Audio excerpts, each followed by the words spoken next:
Trading psychology বা psychology of trading এর আরও একটি ভিডিওতে আমি আপনাদেরকে সবাইকে স্বাগত জানাচ্ছি। আমি সুররঞ্জন গঙ্গোপাধ্যায়। চলুন ভিডিওটা শুরু করি। দেখুন, ট্রেডিং আপনি করছেন এবং করতে করতে আপনি কোন ফেজে আছেন আমি কিন্তু জানি না। অর্থাৎ আপনি প্রফিটেবল না প্রফিটেবল নন, আপনি প্রচুর লস করেছেন না কম লস করেছেন। তো এ সময়ে একজন ট্রেডারের যখন একটা বিভিন্ন ফেজের মধ্য দিয়ে যায়, একজন ট্রেডারের মনে অনেক রকম প্রশ্ন জাগে যে আমি কি সত্যি আর পারবো? যখন ধীরে ধীরে সে লস করতে থাকে, হয়তো দিনে সে 5টি ট্রেড নিচ্ছে, তার মধ্যে 3টি ট্রেডে সে হারছে, 2টো ট্রেডে কোনো রকমভাবে আশা জেগে রয়েছে, ওভারঅল সে লস করছে। সুতরাং মনের মধ্যে না অনেক রকম ধরনের তার টানাপোড়েন চলে, অনেক রকম ধরনের ঘটনা চলে। এই সাইকোলজি থেকে তাকে বেরিয়ে আসতে হবে, এটাকে স্ট্রং করতে হবে এবং মোটিভেশনও কিন্তু রাখতে হবে। তো দেখবেন বিভিন্ন ফিল্ডে, অন্যান্য ফিল্ডে, যেমন ধরুন একজন খুব ভালো গান গাচ্ছেন, যেমন মনে করুন অরিজিৎ সিং। তাহলে আমরা বলে থাকি যে তিনি হচ্ছেন জন্ম গায়ক। খুব ভালো কেউ ক্রিকেট খেলছে, আমরা বলি জন্ম খেলোয়াড়। সত্যজিৎ রায়ের মতো বড় পরিচালক, আমরা বলি জন্ম পরিচালক, জন্মে থেকে। সৌরভ গাঙ্গুলির সম্পর্কে বলা হয় যে জন্মনেতা, তিনি ক্যাপ্টেন হওয়ার জন্যই জন্মেছেন। তো এরকম ধরনের সমস্ত বড় বড় প্রফেশনের আগে একটা জন্ম শব্দকে জুড়ে দেওয়া হয়। তাহলে তেমনি কি আমাদের ট্রেডিং জার্নিতে বা ট্রেডারদের ক্ষেত্রেও কি এই কথাটা বলা যায় যে জন্ম ট্রেডার? দেখুন, একটু সফলতায় পৌঁছে যাবার পর অনেকেই কিন্তু কথা বলবে যে উনি হচ্ছেন জন্ম ট্রেডার, কিন্তু এই কথাটা বলা কিন্তু ঠিক নয়। জন্ম কেউ ট্রেডিং বড় ট্রেডার হওয়ার জন্য, মানে জন্মে থেকে কিন্তু বড় ট্রেডার হয় না। আর এটাই হচ্ছে আপনার মোটিভেশনের পয়েন্ট। আপনার সাইকোলজিকে শক্ত করার পয়েন্ট হচ্ছে এটা। জন্মে থেকে কেউ কিন্তু বড় ট্রেডার হওয়ার জন্য জন্মায় না, প্রথম থেকেই কিন্তু স্থির হয়ে যায় না যে তিনি একজন বড় ট্রেডার হবেন। অর্থাৎ সেই কোয়ালিটিগুলো জন্ম থেকেই তার যে থাকে তা কিন্তু নয়। এমন কিন্তু বলা যাবে না যে থাকে না। কোনো কোনো ক্ষেত্রে কারো কারো সাইকোলজি এমনভাবেই তৈরি হয় পরিবেশের সঙ্গে থেকে যে অনেকখানি ট্রেডারের সাইকোলজির কাছাকাছি হয়ে যায়, বা তিনি খুব তাড়াতাড়ি সেটাকে গ্রিপ করতে পারেন, গ্রহণ করতে পারেন, নিজেকে ঢেলে সাজিয়ে নিতে পারেন, সেটা আলাদা জিনিস। কিন্তু কেউ জন্মে থেকে কিন্তু ট্রেডার হয়ে যায় না। তার অর্থ হচ্ছে আপনাকে কিন্তু শিখতে হবে, আপনাকে কিন্তু জানতে হবে, আপনাকে কিন্তু ট্রেডার নিজেকে তৈরি করতে হবে। তো এই যে তৈরি করার পদ্ধতি, যে আপনি কিভাবে নিজেকে একজন বড় ট্রেডারে পরিণত করবেন, সেই ট্রেডারে করতে গেলে পরে প্রচুর জ্ঞান লাগে, প্রচুর ডিসিপ্লিন লাগে, প্রচুর ত্যাগ লাগে, প্রচুর কিছু লাগে। তার মধ্যে দুটি জিনিস কিন্তু প্রচণ্ডভাবে দরকার হয়। নাম্বার 1, একটা হচ্ছে ডিসিপ্লিন, নিয়মানুবর্তিতা আপনাকে মানতে হবে। আমি বারে বারে এই কথাটা বলেছি। দেখুন, নিয়মানুবর্তিতাকেও কিন্তু যদি ভাঙা হয় ধীরে ধীরে, তবে কিন্তু আপনি বুঝবেন। শব্দটাকে শুনে কিন্তু কিছু বোঝা যায় না, অল্প কিছু একটা আবছা ধারণা তৈরি করা যায় এবং ভিডিওটা শেষ হবে আপনি সেগুলো ভুলে যাবেন। কিংবা মনে রাখবেন যে ডিসিপ্লিন কিন্তু মেনটেন করতে হবে, স্যার বলেছেন বা আমি অনেক ভিডিওতে শুনছি, তাহলেই কিন্তু আমি পেরে যাব। কিন্তু যখন ট্রেড নিতে যাবেন তখন দেখবেন ডিসিপ্লিন কিন্তু আপনি মেনটেন করতে পারছেন না। আমাকে কমেন্ট করে বলুন তো এমন কতজন আছেন যারা জানেন যে ডিসিপ্লিন মেনটেন করতে হবে, কিন্তু যখন ট্রেড নেওয়ার সময় হয় তখন প্রপারলি ডিসিপ্লিন মেনটেন করতে পারেন না। বিভিন্ন ক্ষেত্রে ডিসিপ্লিন কিন্তু একটা জিনিসের ক্ষেত্রে হয় না, ডিসিপ্লিন বিভিন্ন সেক্টরে বিভিন্ন ধরনে হয়। আপনি কোন ধরনের ট্রেড করছেন তার উপরে কিন্তু আপনার ডিসিপ্লিন নির্ভর করছে। কেউ এমন ধরনের ডিসিপ্লিন সেট করতে পারে যে আমি অপশন ট্রেডিং কোনোভাবেই করবো না। তার যখন পিএনএল দেখা হলো, তার ট্রেড বুক দেখা হলো যে কীভাবে তিনি ট্রেড নিয়েছেন, কোন জায়গাতে তিনি লস করেছেন, কোন জায়গাতে গেইন করেছেন, তখন তিনি দেখলেন যে ম্যাক্সিমাম লসই হচ্ছে মনে করুন অপশন ট্রেডিংয়ে। তাহলে তিনি স্থির করলেন যে আমি অপশন ট্রেডিং আর করবো না। তার করা উচিত নয় যখন তিনি করতে পারছেন না। কিন্তু এই যে গাদা গাদা লোক আপনি দেখছেন রিটেলার ট্রেডার, তারা কিন্তু সবাই অপশন ট্রেডিংয়ে কম বেশি লস করছেন, কিন্তু সেই অপশন ট্রেডিংয়ের দিকেই তারা ঝুঁকে রয়েছেন। কেন? কারণ তাদের ডিসিপ্লিন কিন্তু ঠিক নয়। এখানে কোন ডিসিপ্লিনটা ঠিক নেই? যে আমি ট্রেডিং করব না অপশন ট্রেডিংয়ে, সেটা কিন্তু আটকাতে পারছে না। কারণ যখন সে তো দুমদাম করে বাড়া, দুমদাম করে কমা দেখে অভ্যস্ত হয়েছেন, মিনিটে মিনিটে, সেকেন্ডে সেকেন্ডে 100 টাকাকে 120 টাকা হতে তিনি দেখেছেন নিফটির বিভিন্ন ধরনের অপশন প্রিমিয়ামগুলো। তো সেখানে একটা টাটা স্টিল কিনলো, সারাদিনে 1.5 টাকা বাড়লো, তার তো আনন্দ লাগছে না, না?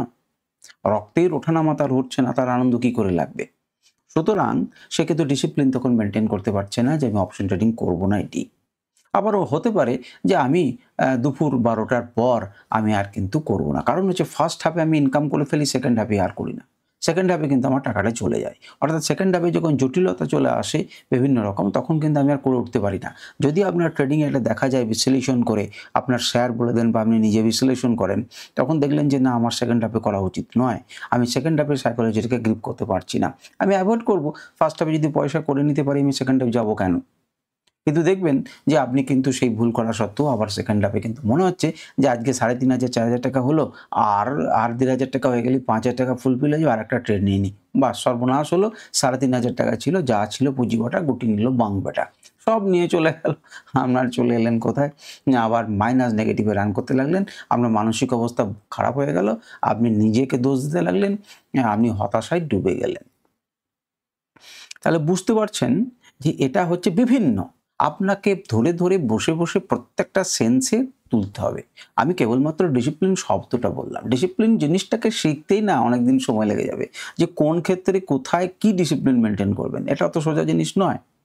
যাই হোক, তো ঘটনা হচ্ছে ডিসিপ্লিন আপনাকে মেইনটেইন করতে হবে বিভিন্ন সেক্টরে। আর দ্বিতীয় নাম্বার হচ্ছে এক্সপেরিয়েন্স। এক্সপেরিয়েন্সের একটা হ্যাবক দাম। মানে আপনি চিন্তাই করতে পারবেন না যে এক্সপেরিয়েন্সের কী দাম। এক্সপেরিয়েন্স শব্দটা সম্পর্কে 3 বার 4 বার 5 বার অজস্রবার শুধু আহা আহা বলা যায় যে অপূর্ব অপূর্ব। এক্সপেরিয়েন্স আপনাকে গ্যাদার করতেই হবে। আর সেটি কখন করতে পারবেন? যখন মার্কেটে দীর্ঘদিন থাকতে পারবেন। দীর্ঘদিন কখন থাকতে পারবেন? যখন আপনার ক্যাপিটাল থাকবে। আপনার ছোট ক্যাপিটাল থাকা সত্ত্বেও আপনি দীর্ঘদিন টিকে থাকবেন কি করে? আপনার রিস্ক রিওয়ার্ড রেশিওকে মেনটেন করে।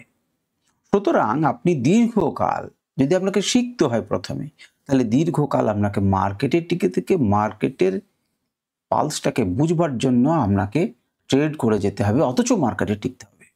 তাহলে ক্যাপিটালটাকে বাঁচাতে হবে, ছোট ছোট স্টপ লস নিতে হবে, আপনাকে টিকে থাকতে হবে। যখনই টিকে থাকবেন তখনই আপনার আস্তে আস্তে ধীরে ধীরে অভিজ্ঞতা বাড়বে যে আজকে এমন হবার কথা ছিল এমন তো হলো না, কালকে গ্যাপ ডাউন হলো এরকম হলো, আবার গ্যাপ ডাউন হওয়ার পর মার্কেট ভেবেছিলাম উপর নিচের দিকে যাবে, গেল উপরের দিকে, আবার পরের দিন যখন গ্যাপ ডাউন হলো তখন গেল নিচের দিকে। আপনার ধীরে ধীরে ঘটনাগুলো ঘটবেন। আচ্ছা, শুক্রবারে কিন্তু মার্কেটটা কিরম যেন ঝিমিয়ে থাকে। আচ্ছা, সোমবার দিন ম্যাক্সিমাম দিনে এতটা করে গ্যাপ আপ বা গ্যাপ ডাউন শুরু হয়ে যাচ্ছে। অনেক রকম ধরনের ঘটনা আপনি ঘটবেন। দেখবেন যে হু হু করে নিচের দিকে পড়ে গেল, তারপর হঠাৎ করে বিরাট উঁচুতে চলে যেয়ে হয়ে গেল। প্রথম ক্যান্ডেল তৈরি যেদিকে হলো, তো বিপরীত ক্যান্ডেলটা তার পরের ক্যান্ডেলটা তার বিপরীত দিকে গিয়ে মার্কেটকে সম্পূর্ণ উপরে নিয়ে চলে গেল। যে মুহূর্তে আপনার মনে হচ্ছে যে এবার বোধহয় মার্কেট আর কোনোভাবে নিচে নামতে পারে না, আপনাকে 12টা বাজিয়ে দিয়ে নিচে নেমে গেল। যখন আমরা মনে হচ্ছে যে মার্কেট এর বেশি আর কোনোভাবেই নিচে নামতে পারে না, তারপরেও মার্কেট আরও 100 পয়েন্ট নেমে গেল। সুতরাং আপনি এই যে জিনিসগুলোকে শিখবেন ধীরে ধীরে, মার্কেটকে লক্ষ্য করবেন তবে তো শিখবেন। তো মার্কেটে এই লক্ষ্য করাটা আপনার কি থেকে আসবে? এক্সপেরিয়েন্স থেকে আসবে। আপনি মার্কেটে থাকবেন, মার্কেটকে দেখবেন, তবে তো হবে। উইথ ক্যাপিটাল আপনাকে মার্কেটে দীর্ঘকাল থেকে যেতে হবে। তো সেটা করতে গেলে পরে আপনাকে শিখতে হবে, আপনাকে রিস্ক রিওয়ার্ড রেশিও মেনটেন করতে হবে এবং আপনি মার্কেটকে সারা সময় ধরে দেখতে পারবেন। মার্কেটের বড় বড় সময়ের ফেজ আছে, 10 বছর 12 বছরের ফেজ আছে, 3 বছরের ফেজ আছে, 5 বছরের ফেজ আছে। আপনাকে সেইভাবে দেখতে শিখতে হবে মার্কেটকে। এই দুটি জিনিসকে না নিয়ে আপনি নাড়াচাড়া করুন মনের মধ্যে, যে ডিসিপ্লিন আপনি কোন কোন ক্ষেত্রে ডিসিপ্লিন মেনটেন করতে পারেন আর কিভাবে আপনি এক্সপিরিয়েন্স গ্যাদার করতে পারেন। বহু চার্ট দেখুন, দিনের পর দিন আমরা কাজ লাগি। আপনি যে কাজে নেমেছেন তাতে আপনি চার্ট দেখবেন না, চার্ট দেখুন। আপনি চলনটাকে বোঝার চেষ্টা করুন, কি হচ্ছে যাচ্ছে দেখুন। যে কোনো সময়ে আপনি চার্ট দেখুন, বুঝুন যেখানে কি হয়েছিল, কি হতে চলেছে বিভিন্ন টাইম ফ্রেমে।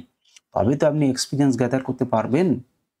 এই দুটো জিনিসকে জানবেন যে কেউ কোনোদিন কিন্তু জন্মে থেকে বড় ট্রেডার, বিগ ট্রেডার হয়ে যায় না। তাকে হতে হয়, তাকে অর্জন করতে হয়। তাহলে প্রত্যেক লোককে যদি শিখতে হয়, তাহলে আপনি বা আলাদা কোথায়? আপনিও শিখতে পারবেন, তারা যদি শিখেছে আপনিও শিখতে পারবেন। আর সেটা তো খুব সিম্পল জিনিস, কয়েকটা জিনিস নিয়ে আমরা শিখতে পারি। তাহলে আপনি সেই প্রচেষ্টাটা কেন করছেন না? আপনি ডিসিপ্লিন করার চেষ্টা করুন। আপনার ট্রেডগুলোকে অ্যানালিসিস করুন যে কোন কোন জায়গাতে ভুল হলো। আর যদি এত কিছু না বুঝতে পারছেন, তাহলে বিভিন্ন রকম ফ্রি ইউটিউব চ্যানেল বিভিন্ন জায়গাতে রয়েছে, যেখানে যা শিক্ষা দিচ্ছে আগে বিচার করে নেন এবং তারপর করুন। আর মনে রাখবেন যে কাজটা আপনি করছেন সবচাইতে বড় পয়সাওয়ালা লোকেদের সঙ্গে আপনি ঝামেলা করতে চলেছেন। তাদের কাছে নলেজ আছে, তাদের কাছে পয়সা আছে, তাদের কাছে পাওয়ার আছে, তাদের কাছে সোর্স আছে। আপনি তাদের সঙ্গে লড়ে তাদের কাছ থেকে পয়সা ইনকাম করতে চলেছেন। মিনিমাম আপনাকে তো শিখতেই হবে।